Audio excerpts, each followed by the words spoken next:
Rolling. Okay. So, I like that. We're rolling. I think it's time to bring our queen on. Because, you know, I'm just so full. I could just talk, but I just want to bring the queen on so that she can give you some heavy facts. Some facts that my brothers and sisters will really be able to chew on, because a lot of times, you know, since we're all learning, you know what I mean, we get a chance to share our information, but it's good when the heavy duties come around, because then they get a chance to put the heavy duty stuff. And so I'm just going to make way, and I'm just going to call her the queen. Let's bring her on with a round of applause.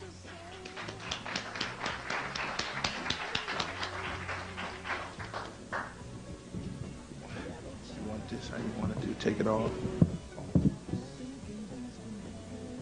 evening, everyone. Good evening. I've been invited here tonight by these gentlemen to share with you information regarding law and what law really is. And for those of you who are not Moors, and maybe for some of those of you who are Moors,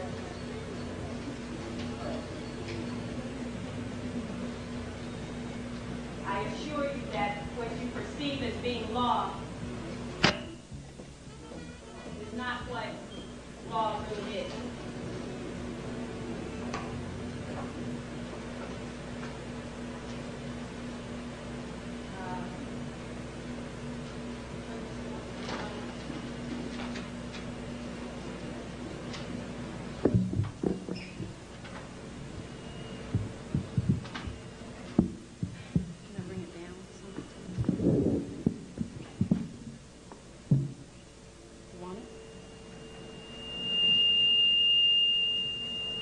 Sorry about that.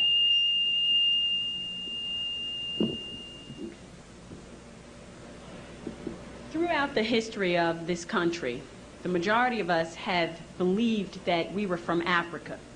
I'm not going to start with that discussion tonight, because most likely the reason you're here is because you already know we're not from Africa, and that in fact this is our land. So beginning with that premise, whether you're Moor or not Moor, I'm going to start with what law really is.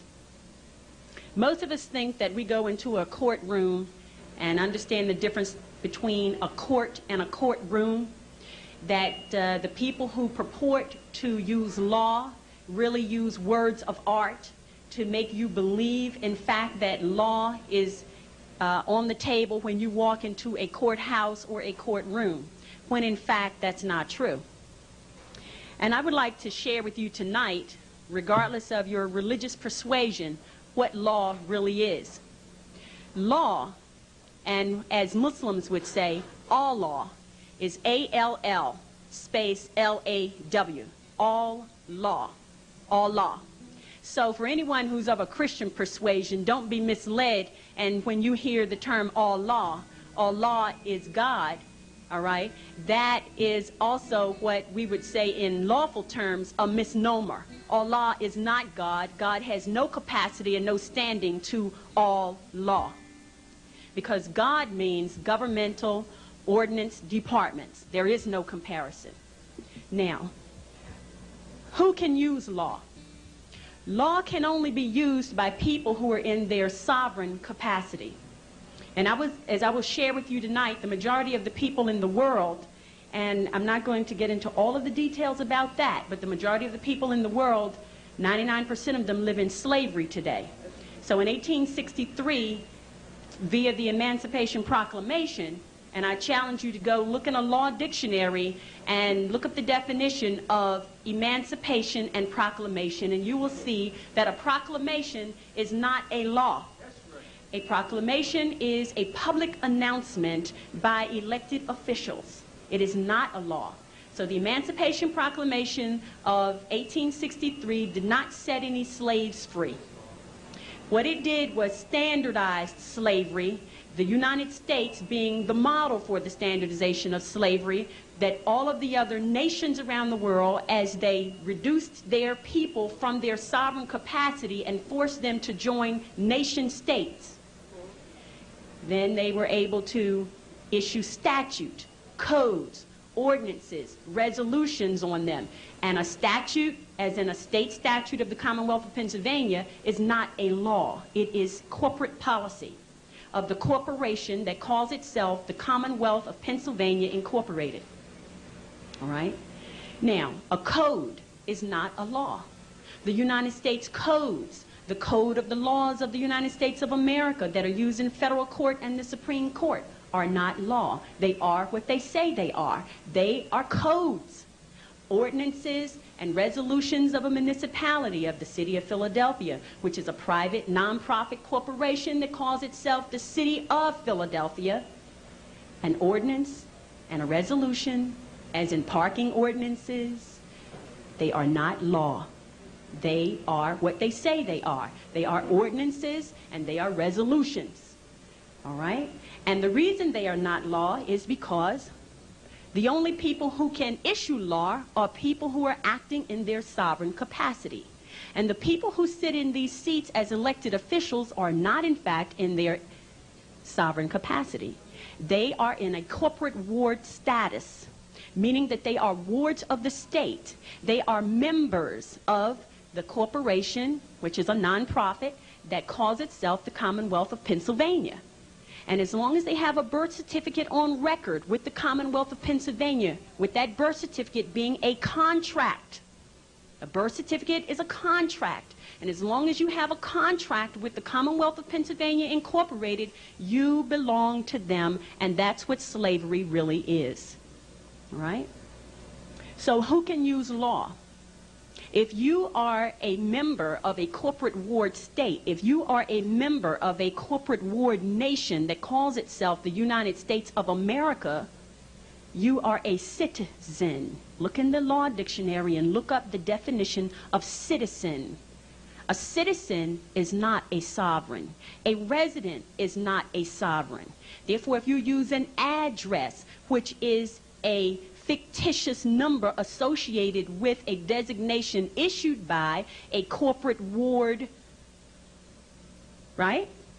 Then you become under the jurisdiction of those people who are also corporate wards, but who are also slaveholders. All right? So if you are operating in that capacity, law does not apply to you. If you are a resident of the city of Philadelphia, which is a private nonprofit corporation, and you say you are a resident of the city of Philadelphia, then the ordinances and the resolutions of that private nonprofit corporation apply to you. If you are a citizen of the Commonwealth of Pennsylvania Incorporated, which is a private nonprofit corporation, then the statutes of that nonprofit corporation apply to you. If you are a citizen of the United States of America, which is a private nonprofit corporation, then the code of the laws, right, apply to you. But if you are a sovereign of the Moorish Empire, those ordinances, those resolutions, those codes, those statutes do not apply to you because you are not a member of the corporate ward state. It's as simple as that. And they understand the difference. This is why on their documents they use words of art. They use the word label, they use the word person, they use the word address. All of these things that place you in their jurisdiction, and you unknowingly fill out forms every day. And every time you fill out a form, you enter into a contract. I don't care what kind of form it is. It's a contract. A driver's license application is a contract. A Social Security application is a contract. When you call up the telephone company and you make a verbal contract over the telephone, this is why they can bill you. When you sign a deed, it is a contract. When you fill out a voter registration form, it is a contract. Does everybody understand that? Don't ever think anything that you put your signature on becomes a contract. All right? Now, the fact that you are not in your sovereign status means that you make a contract as a minor. They don't care. They know you are a minor. because and to be other than a minor, you have to be in your proper person at law. And how we write that is this. Can I have a transparent?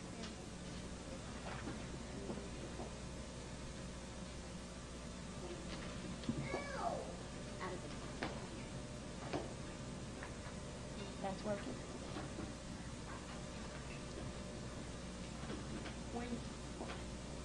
Can you bear with me for a minute and let me put this on, because I can't.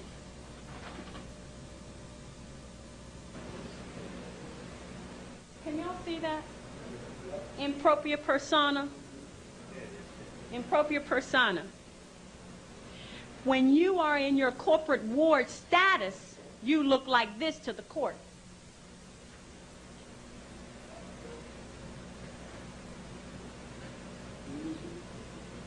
Pro se. Pro se meaning they get you in the court and they bring someone in called a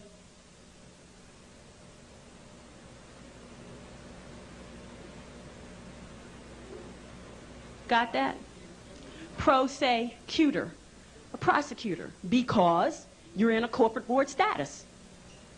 Now, if you're in propria persona, say in their criminal allegations, the prosecutor cannot come into the courtroom and say anything to you because you're not in pro se status. Makes sense, right?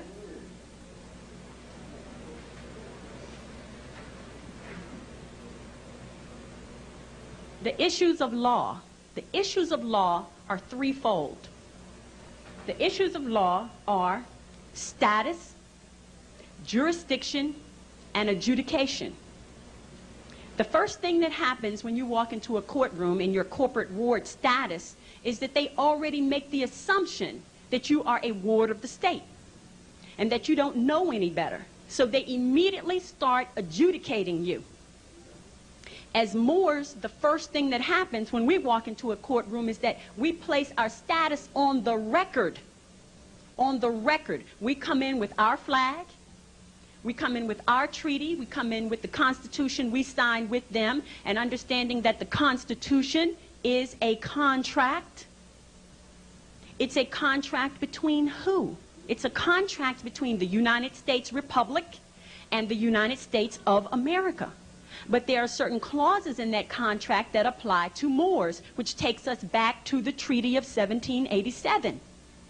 But that contract between the United States and the United States of America does not apply to us other than that part that discusses the treaty.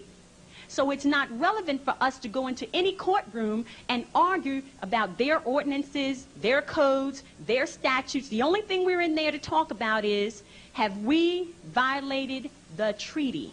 Have we violated that part, which is Article 6 of the Constitution, that applies to us? That's the only question in the courtroom. Because the status of the individuals looks like this.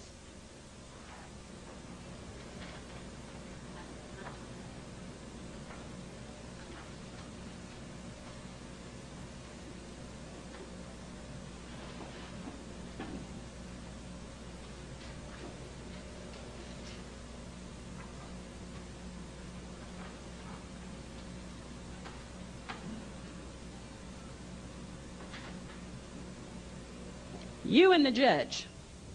There's nobody else that you need to discuss anything with in the courtroom besides the judge. The prosecutor is invisible to you. Now, what do you have to say to that judge? My honor, not your honor. What is your status? What is your name? What is your nationality? All right? And do not let them get away with saying, I am a U.S. citizen. You cannot be a citizen and sit a bench. You cannot be a member of the Bar Association, which is a private, non-profit corporation that issues registration numbers to its members who do not have a license to practice law in any state. Because in order to have a license to practice law, you must have your proper person. And in order to be in propria persona in this country, Whether that be North America, Central America, or South America, you must be a Moor. If they want to be sovereign, they've got to go home. They cannot be sovereign here. All right?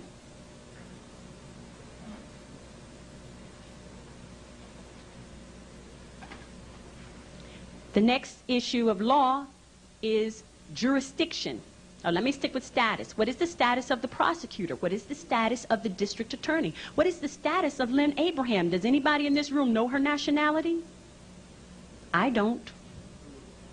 That's an important question to ask her if she serves me with any papers. Well, who are you?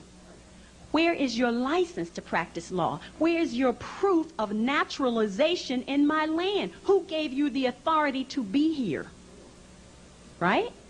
Who issued you authority to act in any capacity, to file any complaint or any charges against anyone? That's the question. And I say to you, she can't answer those questions. Right? So then, if you walk into a courtroom and nobody else has the status to be there, automatically challenge the jurisdiction of the court. There's nothing else that you need to say. There's nothing else to be said. Stand mute. Let them proceed, because guess what? They cannot proceed.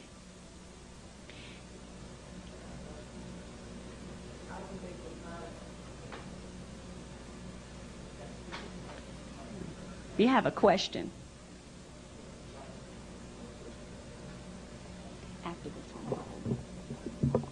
How do we make them honor that information that you just passed on to us?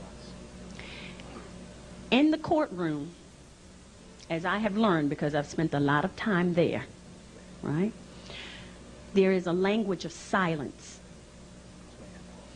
After you've said what you need to say, don't say any more. They will do the rest when you stand on your square. That's all you need to do. There's no need to stand there and argue with the judge, and trust me, I've done that. All right? And once you say what you need to say, they know everything else to do. But understand, they do not want you exposing the truth to their corporate wards, because every slave that you take out of their corporation, they lose money. This is a money-making business. So don't go into the courtroom trying to expose the fraud. That's not your job. That's not why you're there. There's another venue for that. In that courtroom, because understand it's not court, because it's not law. And I'm going to get into that in a few minutes. So don't try to challenge them on the law. They already know that. They already know they don't have the proper status. They already know they're operating in your land fraudulently. All right? Just say what you have to say and back off. They will give you the window.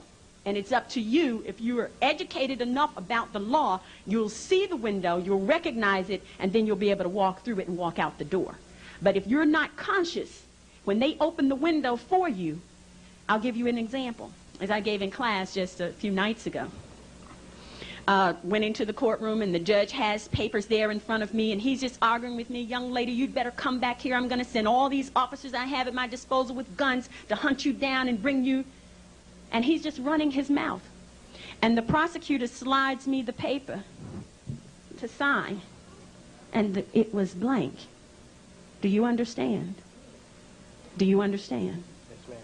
So I signed the paper because I know how to sign contracts and not be obligated to them. Right? So I did that, signed the blank piece of paper. They took a copy, I took a copy, and I left. And I never heard from them again. But if I had stood there, as I shared with class, and I have done this paper is blank, and I'm not signing it, and right? So all I had to do was come into the courtroom and say what I had to say. Now, I know how to present myself in the courtroom, Islam, right? And see the window and walk out. Thank you. Mm-hmm. All right. Now, the next issue at law is jurisdiction. We already know they don't have the status. Now, do they have the jurisdiction? The answer is no. Because in order to have jurisdiction, you must first prove status. Everybody in the courtroom must have status on the record. Why is that so important? Because unless their status is on the record, what country do you represent? Says what law you're here to get justice on, right? Now, if you have not clarified the status for the record, you can't bring your law into the court. Status for the record, you can't bring your law into the court. So there can be no court. So status is very important. And so if you're Moor, and let's say somebody else is Manchurian, and I'll get to that in a minute, when you have two people of different standings in the courtroom, you have to decide what law applies. Is there a treaty between the two? Do they have a constitution? Do they have any other trade agreement or contract that binds them and obligates the parties? That's the question. All right? So if you walk into the courtroom and they immediately start adjudicating, you have no idea what law they're using. And I guarantee you, because status has not been established for the record, they're not using any law that applies to you. And they're not using any law that applies to them. They're simply using corporate policy, which is discretionary. If they like you today, they'll let you off. If they don't like you tomorrow, they'll give you some time or a fine. Okay?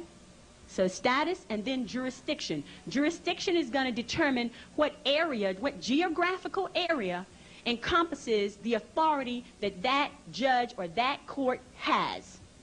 All right? So if you're in a municipal court or a court of common pleas, don't go in there talking about the Constitution, because they don't have jurisdiction to discuss the Constitution with you. Do not go into a state court discussing the Constitution unless it's the state's Constitution, because the United States' Constitution, they have no jurisdiction over, but they won't tell you that. They'll dismiss the case. Different jurisdictions. And don't go into federal court talking about city ordinances. You understand the difference? Okay. Jurisdiction. Then adjudication. Once you get to the part about adjudication, you have to ask the question, do you understand the law that applies to you, that applies to this matter? Because there's two types of jurisdiction. Jurisdiction over the matter and jurisdiction over the person. All right? Does the court have both? They must have both in order to proceed. They don't tell you these things, but this is very important. So if the court has gotten to the point of adjudication, all right, which for me, I don't have that problem. But once the court gets to the point of adjudication, then they're ready to start prosecuting. They're ready to find you guilty of something, some kind of way. And the reason for that is because it's a business. And once you enter there and they seize jurisdiction over you, they adjudicate for the sole purpose of getting some money. That's the bottom line.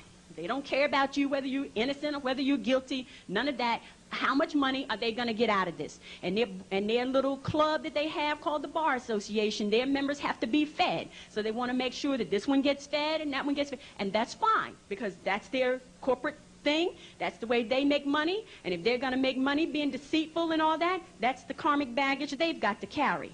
But you don't want to be a participant to it. That's all. Okay. Color of law. Colorable, color, means something that pretends to be something that it's not. Colorable court, colorable money, colorable law, colorable people. Any people who call themselves colored, Negro, African American, Indian, Puerto Rican, Chinese, Australian, all of these are colorable labels, but these people, for the most part around the world, don't even know this. But because they call themselves Chinese, as I was getting ready to say to you, they are part of a corporate nation state as well, because the country of China is Manchuria. The nation state, the corporate ward nation state is China. That is not the country or the sovereignty of the people. The people are Manchurian. All right? You understand? Say anybody who wants to call themselves Puerto Rican.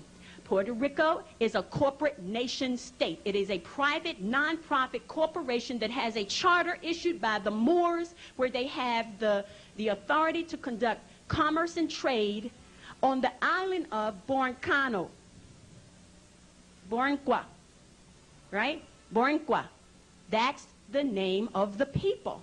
Borincano is the name of the island. Puerto Rico is the private non-profit corporation that has the charter to operate within the geographical boundaries of Borincano. Most Puerto Ricans don't even know that. I go around telling people all the time, you're not this, you're not that. This is who you really are, because people have grown up into slavery for generation after generation in all these corporate nation states who belong to the United Nations, which is a private, non-profit corporation, trade association for nation-state corporations. Got it? In order to belong to the United Nations, you have to be a corporate ward state, nation state. Otherwise, they don't want you. And they will go to war against a country and take the people out of their sovereign capacity and say they're setting up democracy all around the world so that they can take people out of their sovereign capacity and take them away from the law and impose corporate statute on them. And that's exactly what they do. All right? Now, color of law is in full swing all around the world. All around the world. And they have a clique where they're all intermingled and they all agree to participate together in this game. Right? Now, it doesn't matter where you go. Just like most people think you need a passport to travel from company to company to company that are called nation states.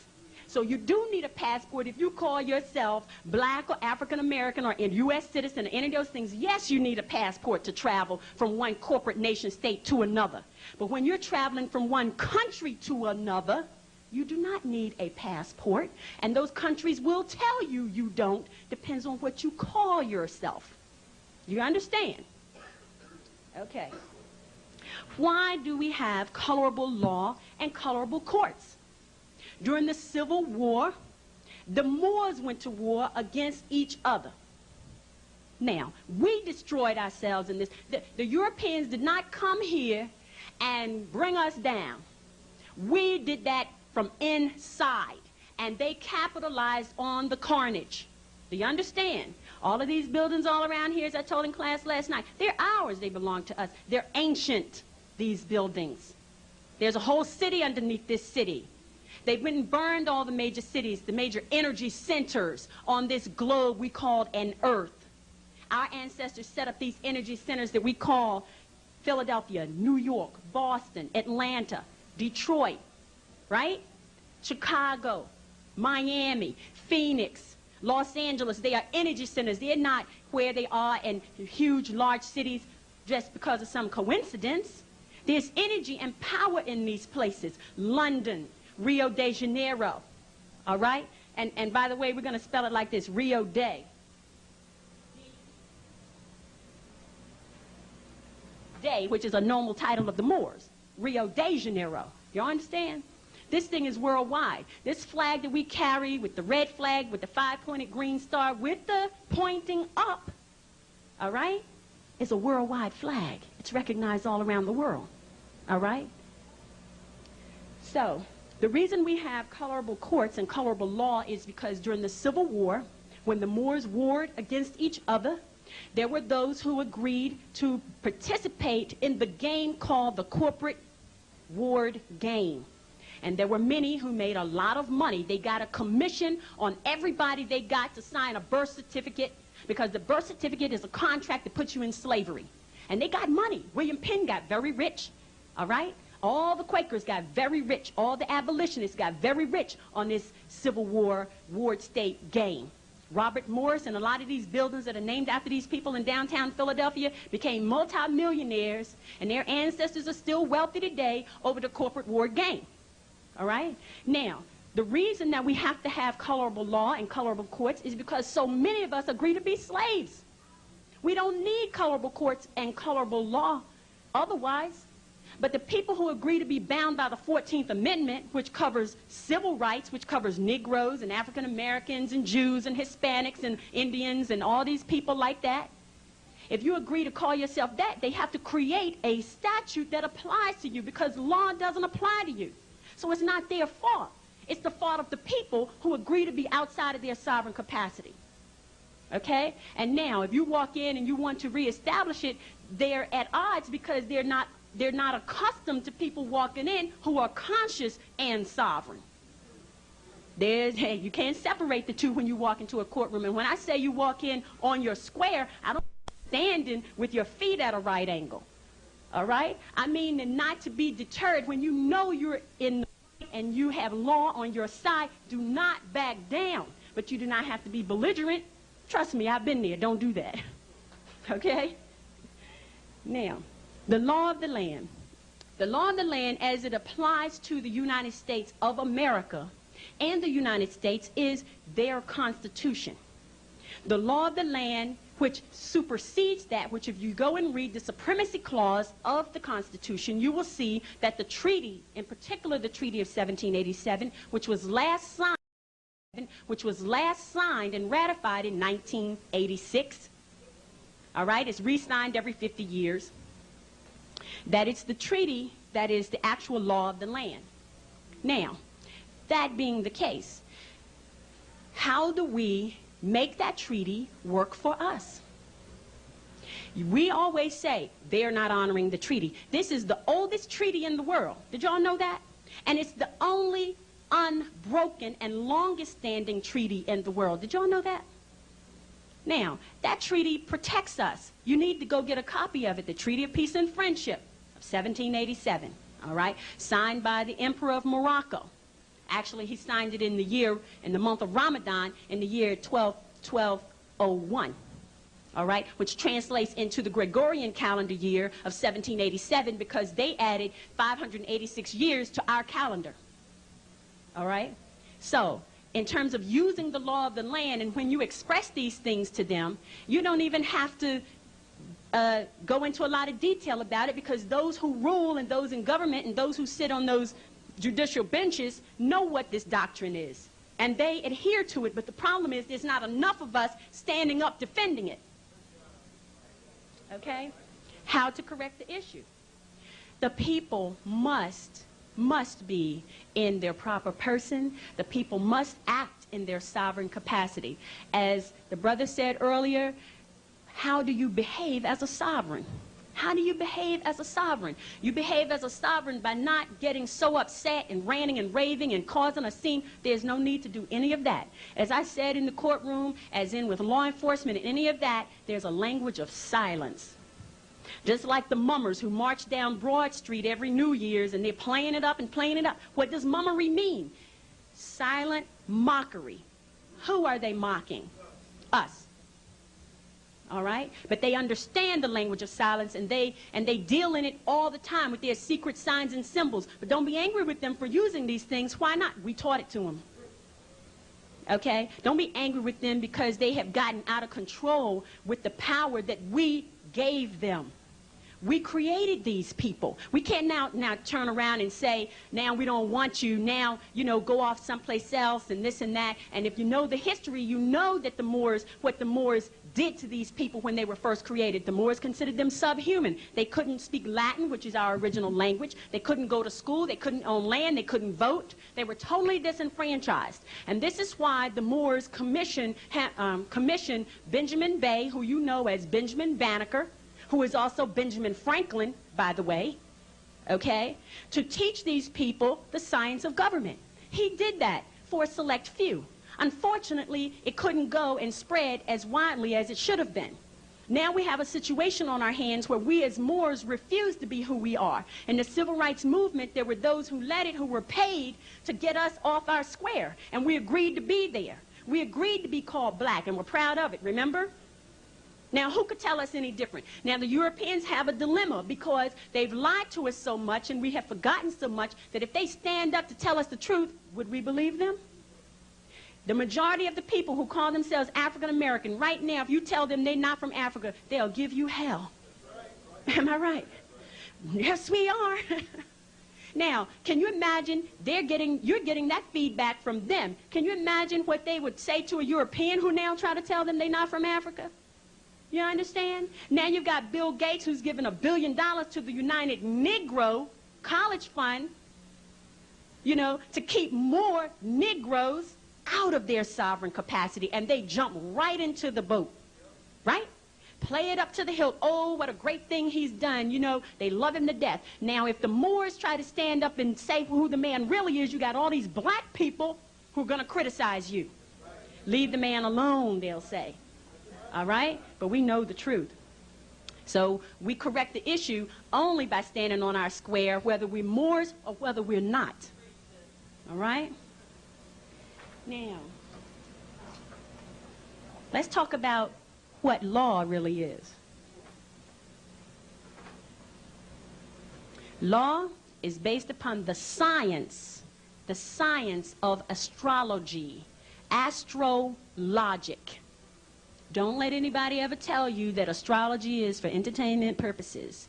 It is the science that rules. It is the science that governs. As I said to you, what all law is, all law.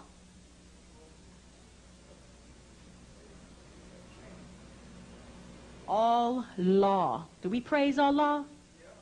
Absolutely. Do we praise Christ? Absolutely, because what, not who, what is Christ?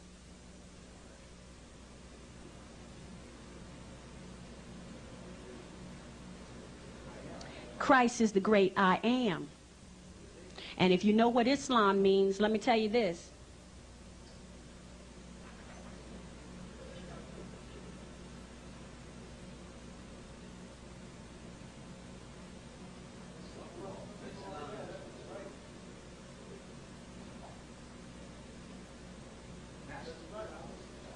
I, self, law, am master.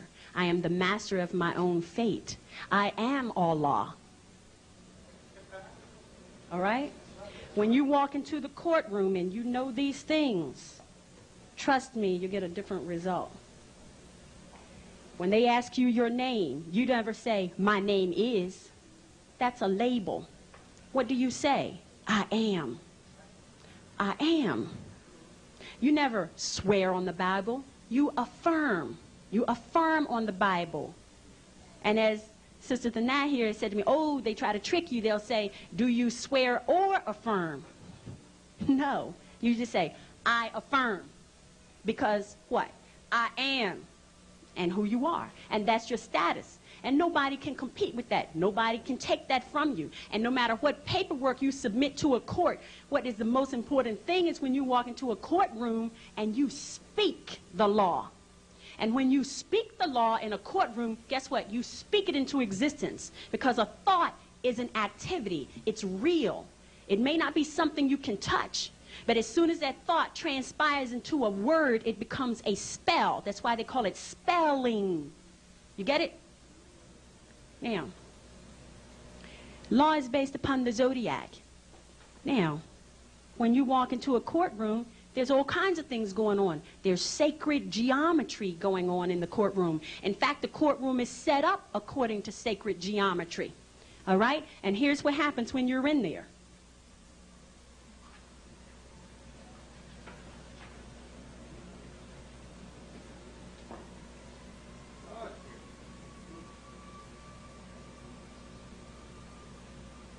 The judge is at the top of the triangle.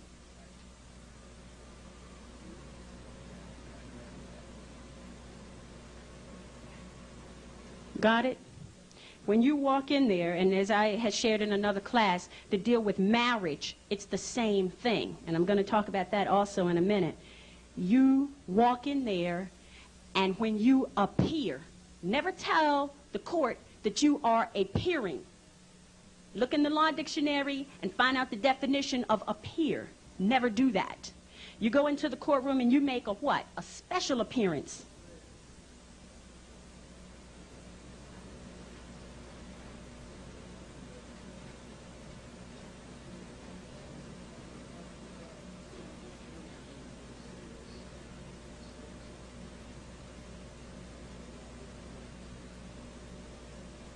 Not general.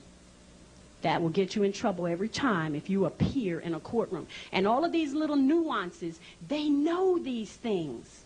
And they are put there to trap you who don't know.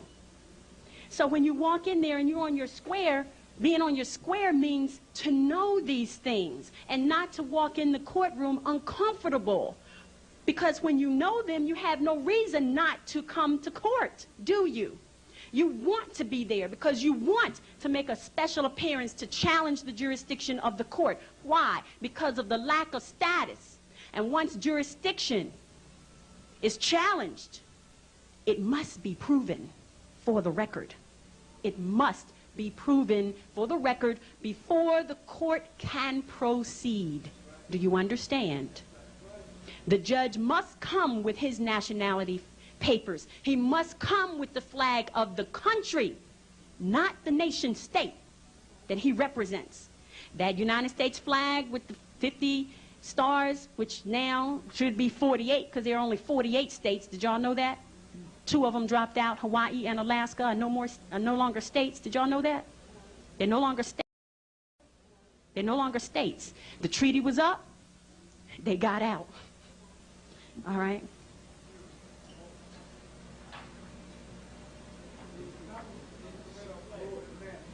I'm kind of going through a lot of things right now, and, okay.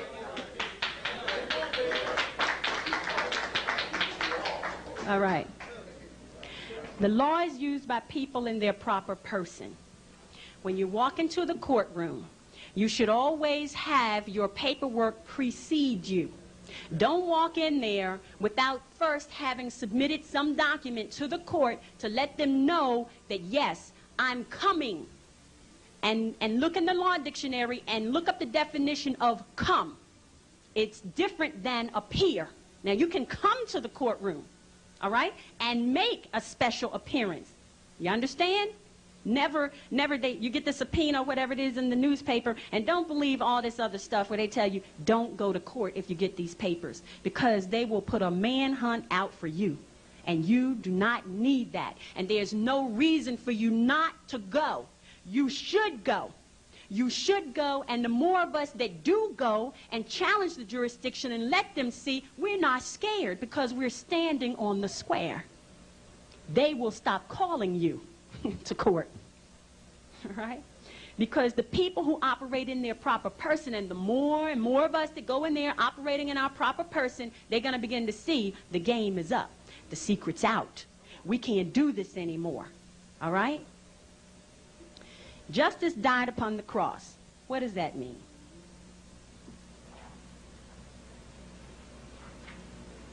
I'm no artist.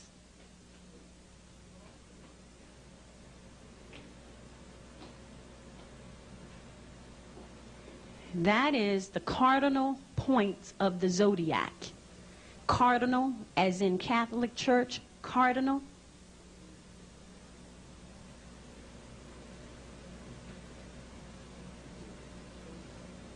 They are your deacons of the zodiac.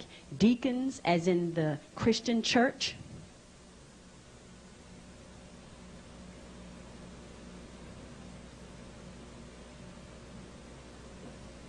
They are your cardinal points.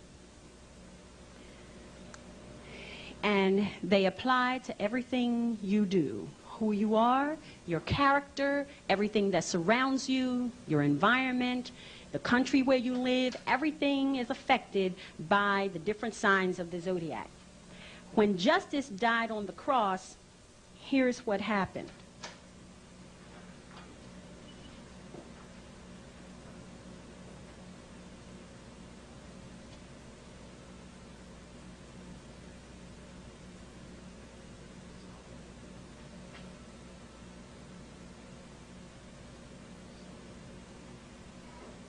That's our solar system, and that's the sun in the middle.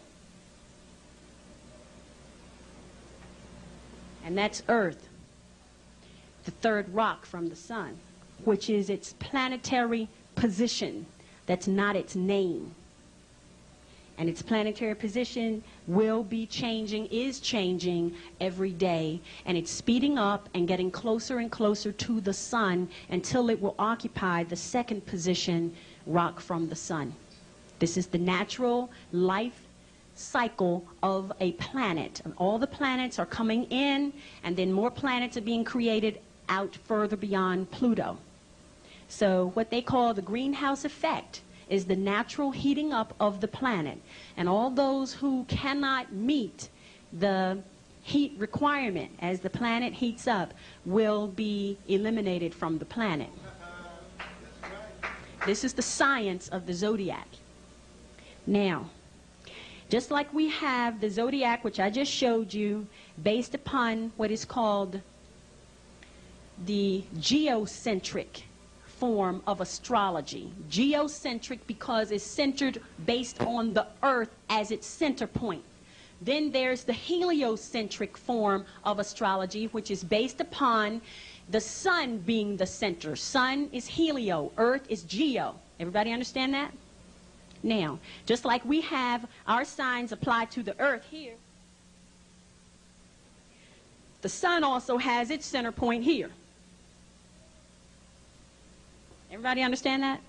Does everybody understand that our entire solar system is spinning around the Milky Way? The earth spins on its axis, the moon spins on, right? Spins around, well, let me back up. The moon doesn't spin around the earth like they told you, but the moon does have a cycle. Now, the earth spins on its axis and the earth spins around the sun. The sun spins on its axis and this entire solar system spins around the Milky Way. Everybody understand that? That's basic, right? Very basic. Now, check this out.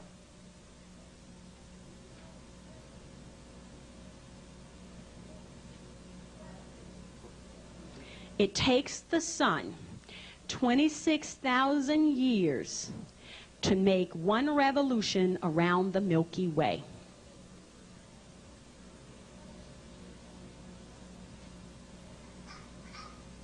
Everybody understand that? This is science here. I'm not trying to make up stuff just to lie to you, okay? And all of this, believe it or not, is relative to law. That's why I'm explaining it to you, all right? And the subject is justice died upon the cross. So I'm coming back to that, but I have to give you this information first so you'll understand. 26,000 years for the sun to make one journey around the Milky Way, all right? If we divide that by 12, why are we dividing it by 12? There are 12 signs of the zodiac, all right? Now, if we divide it by 12, this is the number.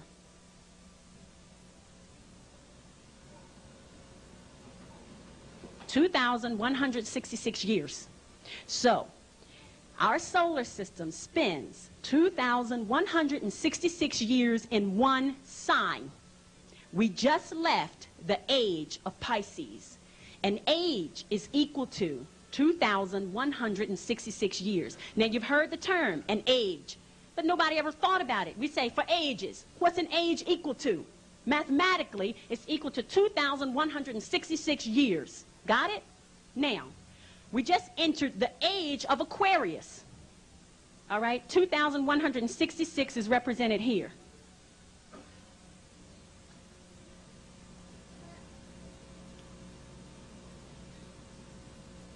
See that? So each one, right, has a time frame of 2,166. Everybody understand that? Here's what happens.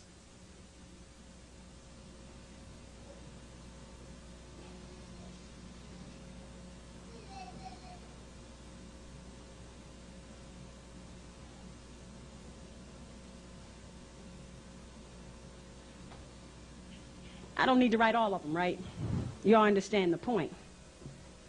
We just left the age of Pisces, which was, or an eon. An age and an eon are equal to 2,166 years.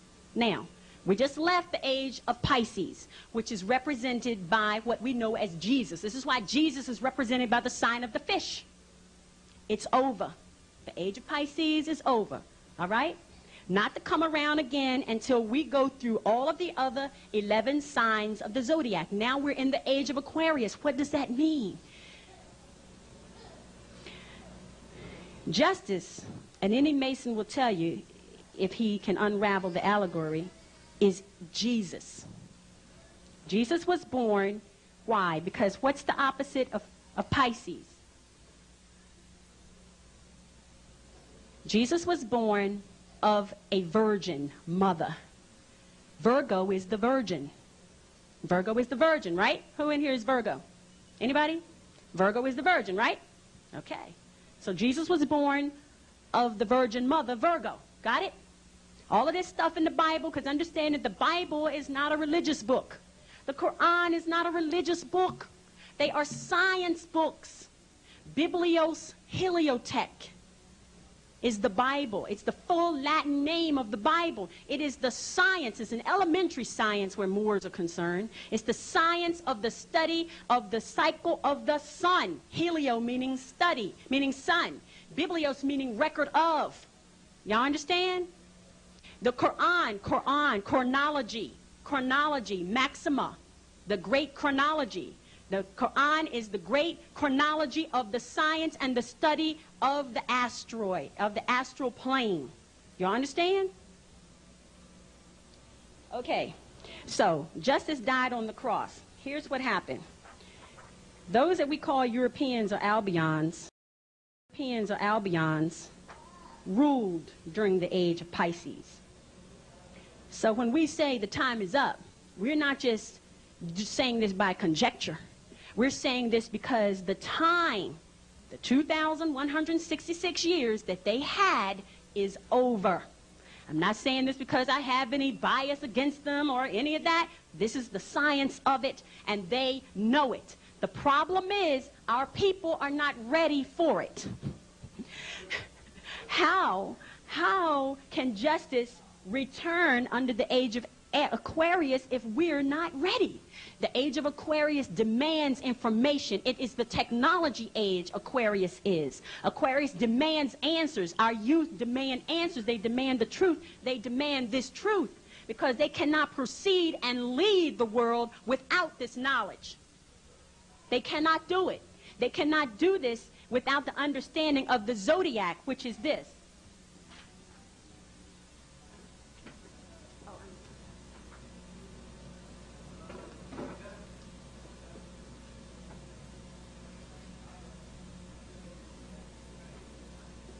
Zodiacus is the ancient name of the term zodiac.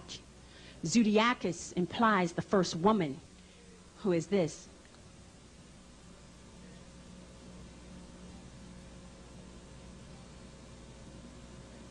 Womb man. We are man with a womb. That's who we are. No spirit can enter this plane without the agreement of a womb man. Period. We are the vehicle. We have a covenant with the cosmos where we agree to bring those spirits, which we call monads, from the astral plane and summon them to this physical plane. And it is only through the womb man that they can leave, exit, and then reposition themselves in another plane. All of this relevant to all law.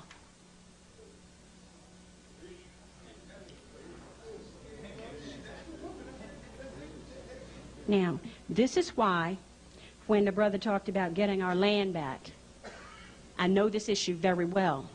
I fight this fight every day on top of all my other duties and responsibilities and everything else that I do. So when we talk about justice returns under the age of Aquarius, this is why when we walk into a courtroom and we understand that the court, as I explained to a class just recently, a court is also a corporation. They don't hide that from you. They put it right on the seal, right behind the judge.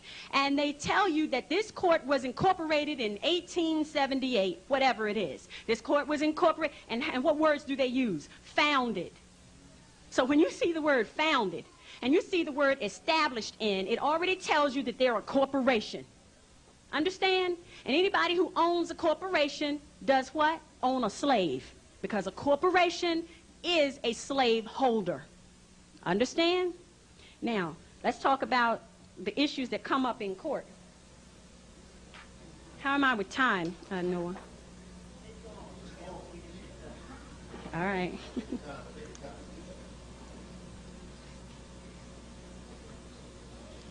The point I want to make real quick relative to going to court and getting land back and all these issues and all these injustices that have been done to us.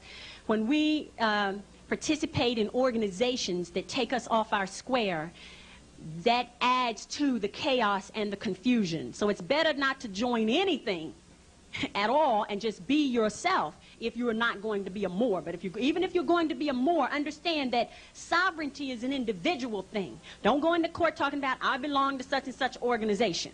And be clear about that, because as soon as you say an association, an organization, a business, a firm, a corporation, you're talking about slavery. And they love that language. because you're putting yourself right in their jurisdiction as soon as you say it. But you go in there and say, I am. Well, what organization do you belong to? Well, none. They do not know how to deal with you. But as soon as you say corporation, because they're a corporation and they speak the corporate language and they have corporate policy, they'll love you to say that. So the first thing they're going to do is, how are we going to get some money? All right? Because that's the name of the game, money. Now, let's talk about who they are, why they exist, these courts.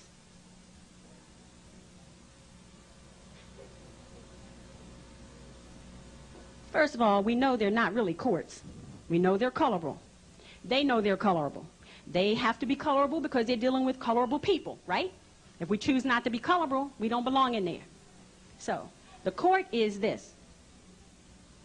Just like the Commonwealth of Pennsylvania, just like the Bar Association, just like the United States of America, they are this.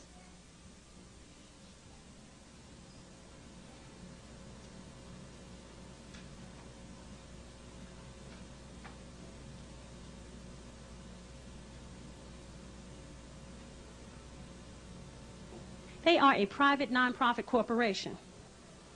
If you get some mail that belongs to me, do you go and show up and say you're me? No, you can't do that. So if a private nonprofit corporation sends you a document and you have no contract with them, why should you go up and debate the contract? Because if you don't have a contract, right? If you don't have a contract, you don't have a contract. It's as simple as that. You don't need to go there and say all that. Just say, because here's my status and this and that and the other, right? Don't go in there trying to debate whether you owe money on the contract or not. The bill was too high and all that. And I'm not saying that because of what you said. Understand that. If you don't have the contract, why are you discussing the bill? It doesn't make sense, does it? First, you have to have a contract. So the first thing you need to understand when you walk in there, I don't care what the issue is. Here's the question. And I write things down, specific things I write down, because when I write them down, I'm spelling. Understand?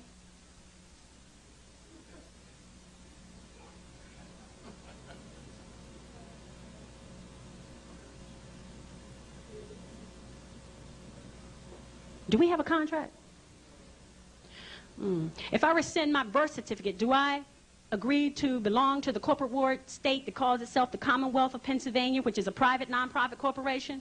If I don't have a birth certificate with you, what agreement do we have that you should summon me to answer anything? Right? If I don't have an agreement with the parking authority, which I don't, do they have the right to send me a bill saying that I owe them for a parking ticket? It's ludicrous.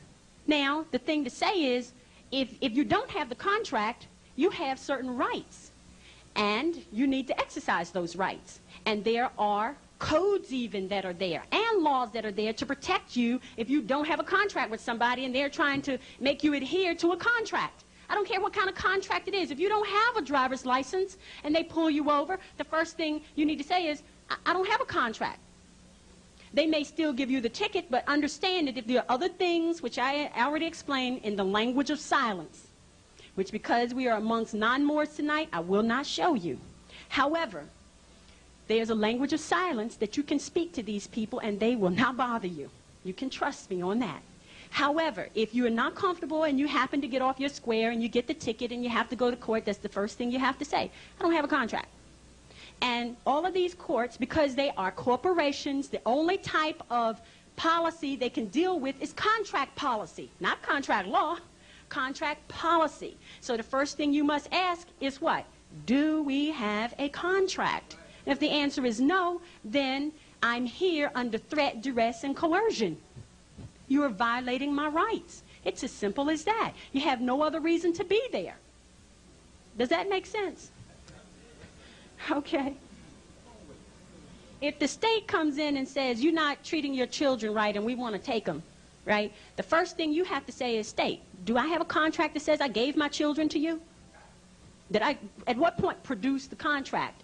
Produce the contract. If you send me a bill, and understand that if you belong to the corporate board state, you can't make these arguments because you do have a contract, which is the birth certificate, which is the marriage license, which a marriage license is your contract, is the woman's contract with the state and the man's contract with the state.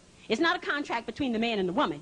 Never was, never will be. Unless you have a prenuptial agreement or something else, you don't have a marriage contract with the one you think you love. You have a contract with somebody else who becomes a third party to your life, always, till you rescind the contract. All right? Because that's not how you get married. Marriage is under all law. All right? And then what you're responsible to do is to place the oath that you take between the two of you on the public record. Where? Where do you place information on the public record? Do you know? With the county. The counties are ancient. They belong to us. They belong to us. Our ancestors named the counties. Our ancestors formed the counties. Our ancestors set up the government of the counties, and the counties operate according to common law, which is royal law, which is Muslim customary law, which is Muslim customary law. Did y'all know that? The counties belong to us. So let me write this for you.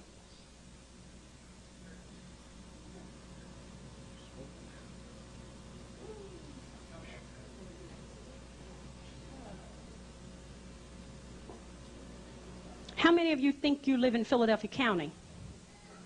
For those who, okay. Okay. All right. Here we go. You're right. You don't. I know you're about to tell us stuff, right?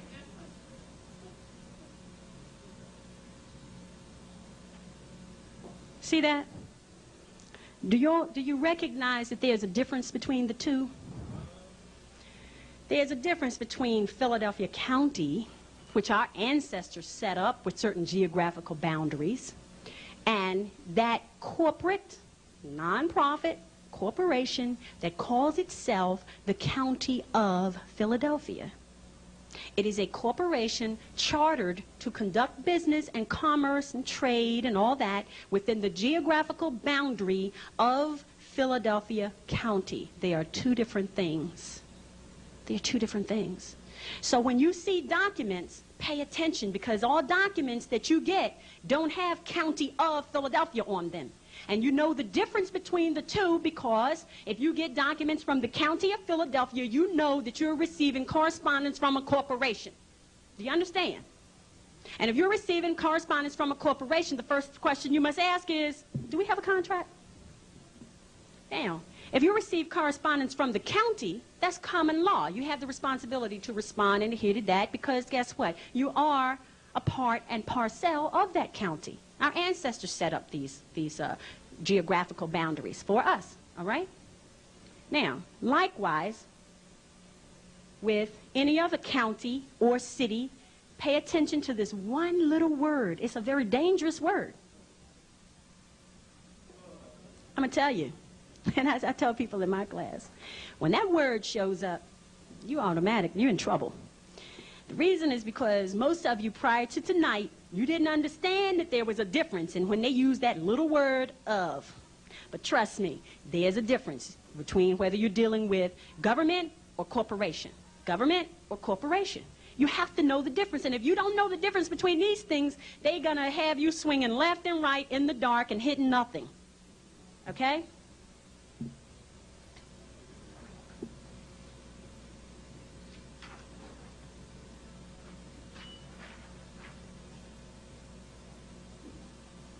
I want to explain to you that when you're dealing in contracts, your status in the contract is very important. How do you establish your presence in a contract so that you are protected? Does anybody know how to do that? Because we're confronted with contracts all the time, and when we do not adhere to certain terms and conditions of the contract, which we did not understand from the very beginning, then we're dragged into court to answer for all kinds of claims and allegations on behalf of the corporation, and we don't even understand why we're there.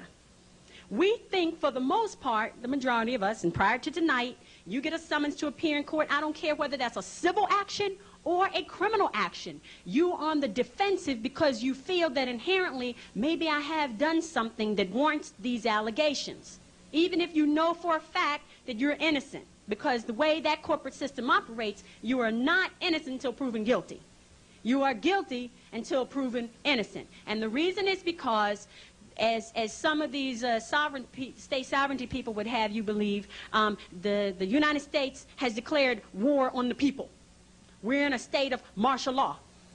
Well, of course you are. If the people have agreed to be corporate wards of a state that's a private, non-profit corporation, and the government operates according to sovereignty, and you agree not to be sovereign, then what have you done? You've abandoned your government. The only thing the government can do is declare war on you. That's why you walk into a military tribunal when you walk into these courtrooms. That's why they have a military flag, which is a USA flag with the gold fringe, that lets you know you're in a military tribunal. And the reason is because you've agreed not to be sovereign. So the only way they can deal with you is in a military fashion. Y'all understand that? Okay. So how to protect yourself when you're dealing in, the first thing, I'm not going to really get into details of explaining to you how to stand on your square and how to be in court and all that. The first thing you must understand is how to exist in contracts. Because if you understand how to exist in contracts, that will significantly reduce your ever having to go to court, to the courtroom. Okay, to the courtroom. If you understand how to deal in contracts, because all these corporations do is deal in contracts, and all the these court systems, let me say that, do is deal in contracts. So if you're not familiar with the contracts, and the majority of their contracts are these.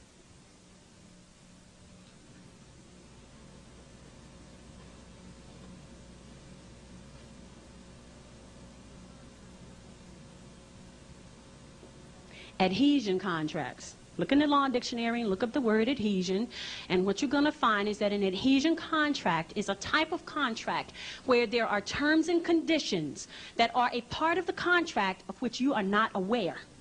And every time you sign a birth certificate, there's the balance of that contract is somewhere. Whenever you sign for a driver's license, the balance of that contract is somewhere. You don't have it, you've never seen it, but it does exist. And this is why they have the authority to issue you a ticket for all these different things and violations, because there's a contract somewhere that you've signed and you have not reserved your rights. So if you don't reserve your rights are considered waived upon signing of the contract, which means that you know, understand, and agree that there's an adhesion going on, and you don't care, or you otherwise are not aware. They don't care. They've got you to sign. How do you go back now and correct the fact that you signed all these adhesion contracts everywhere all your life? You've signed them. I know you have, because I have too. And now's the time for you to get back into your proper person so you can correct those contracts and get out of the ones you don't want to have, and the ones you choose to have, you can exist under your own terms and conditions. That's the most important part. That's long before you get to going to court. Because you can go to court all day long, but guess what? Unless you correct the problem, the root of the problem, which is not knowing how to exist in contracts, you'll constantly go to court, and that's a waste of your time. I'm sure you have many more productive things to do than to keep showing up in court, making special appearance in propria persona, sui juris, and stating your status for the record, okay? Now, the first thing you need to do is contact.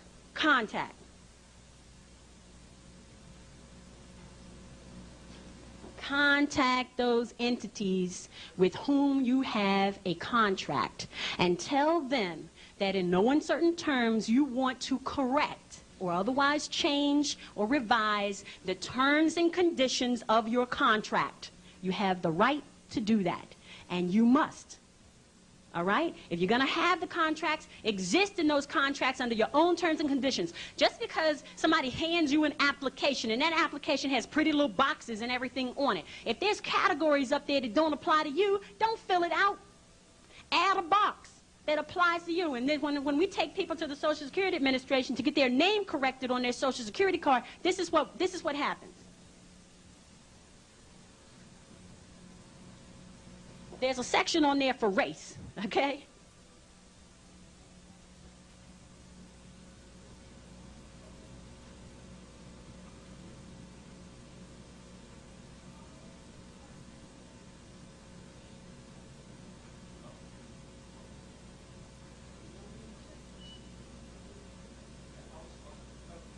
Okay, that's just some of them. They may have a few more. I don't remember, okay? Do any of those boxes apply to you. Not even the one other. It does not apply to you. So what do?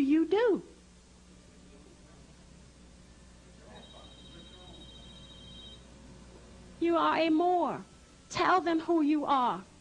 If you don't, and you put any other category up there, you have signed it and you have made a contract with them, and they're going to hold you to that contract.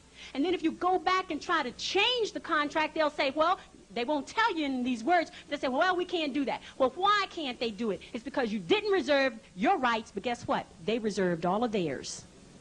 And they have the right to not change the contract just because you want to. They reserve that right. Now, and the only way you can get out of it is step out of the Uniform Commercial Code. Whether you're sovereign or whether you're not, you're dealing in commerce. And when you're dealing in commerce, there's an agreement, a uniform agreement in this country, not this nation, this country, that has a standard that protects people in their contracting. Because you have the right to contract. Even in the treaty, you have the right to trade. You have the right to trade being without interference from any other third party. Okay? You have the right to trade under your own terms and conditions. All right?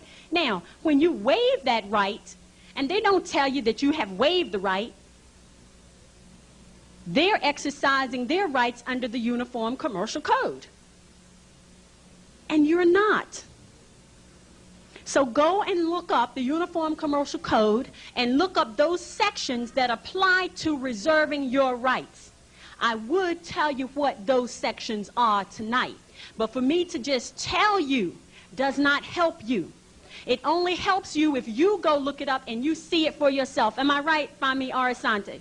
Because they did that, and now they understand how to sign documents, not just because I gave some instruction on certain things. They've seen the verbiage in those books, and they've seen how it applies and how it has been used in the Supreme Court cases and all the treaty law that applies to these things. It's much better for you to go find it for yourself. So that's why I just give you that right there. The other part is this.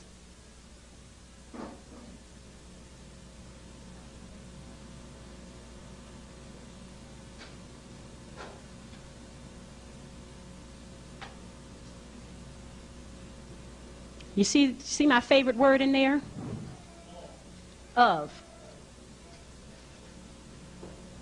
The United States Code of the Laws. The United States Code of the Laws is the code that's used by all of the United States district courts and federal court. This is what they use. So if you go into federal court, you must cite the United States Code that applies to the violations that are made against you. That's all you need to do. Because they understand treaty and understand. I've been there so many times discussing treaty and constitution and all those things like that. And trust me, when I go to court, they put everybody out the courtroom. And they post officers at the door on the inside and the outside because they don't want people to hear what I have to say. And then they come up with all these different little reasons and whatever and get me out of there because they don't want me in there. Because I know too much. And I will speak. So the United States Code of the Laws has also the different codes and the procedures, the federal rules of civil procedure in there. All of the criminal code, because understand, if there's a parking ticket, what they're saying is that we're suing you for a criminal offense. Did y'all know that? If there's a speeding ticket, that's a criminal offense. They're suing you in a criminal court. Do y'all understand that? They're filing criminal charges against you for something so simple.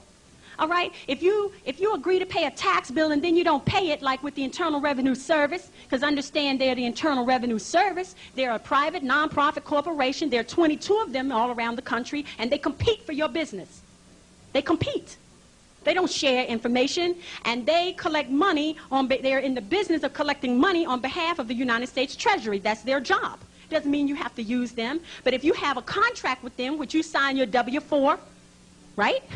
You signed a 1040 or 1040A or whatever, any of those other forms, you signed them. That's voluntary. Did you know your signature is voluntary? You can fill out the form and don't sign it and send it in. And even if you claim on there that you say you owe them money, as long as you don't sign it, you have not, right, entered into a contract. You've given them all the information, but you have not entered into a contract which binds you. Do you understand?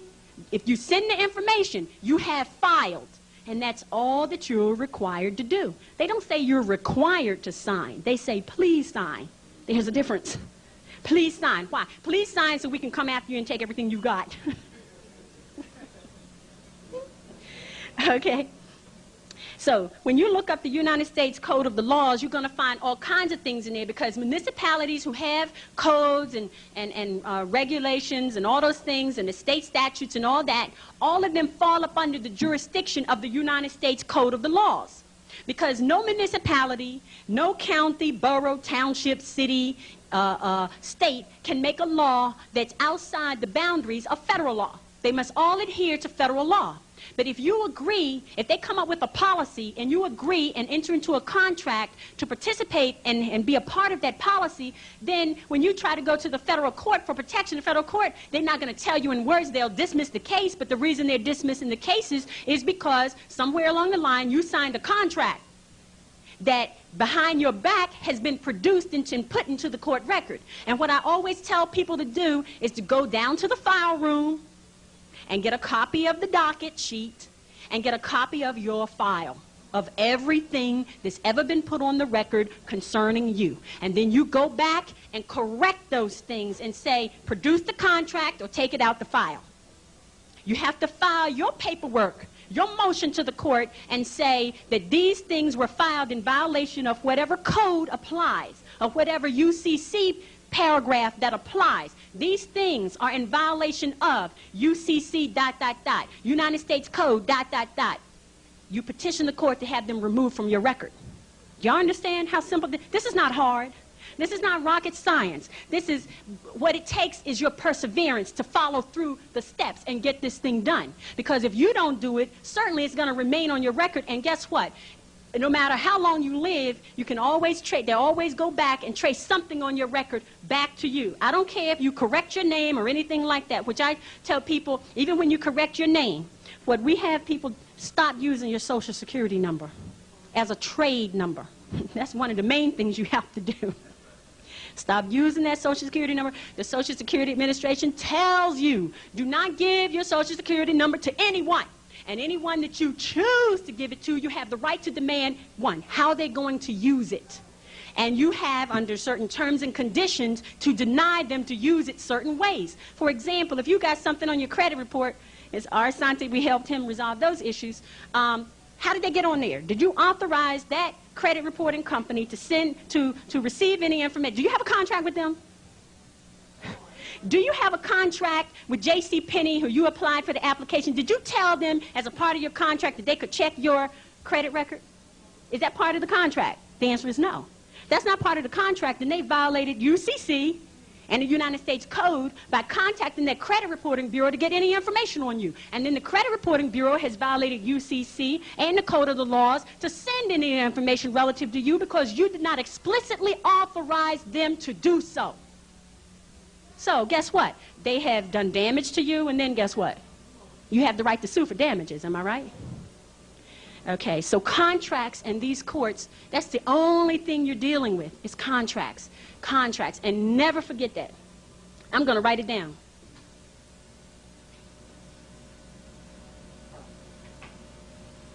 Because I'm ready to close and open the floor for questions, and I just want to leave you with that word. Contracts, and remember how to exist in contracts. Islam.